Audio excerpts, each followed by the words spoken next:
Combien de modules photovoltaïques dois-je installer dans une centrale en autoconsommation? 3 stratégies possibles.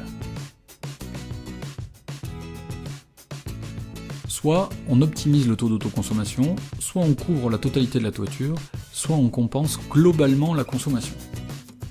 Donc, dans le premier cas d'optimisation du taux d'autoconsommation, on peut installer très peu de modules, qui fait qu'on est sûr que tout sera autoconsommé, ce qu'on appelle autoconsommation spontanée. Soit on décale les consommateurs de nuit dans la journée, notamment le cumulus. Soit le surplus de production de la journée est stocké dans une batterie pour être restitué ensuite le soir.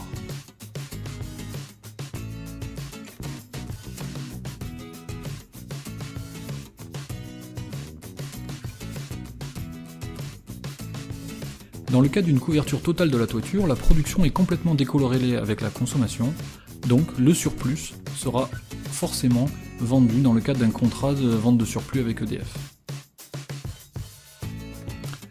Si on veut faire une compensation globale de la consommation, on va essayer de produire donc avec notre centrale le même nombre de kilowattheures que ceux qui ont été consommés par la maison en une année.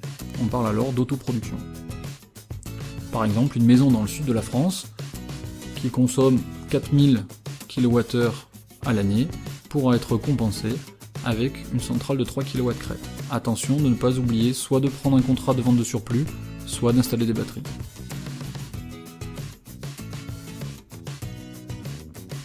Donc ce tableau résume suivant le nombre de modules, s'il faut installer des batteries ou pas, et s'il faut que je signe un contrat de vente du surplus ou pas.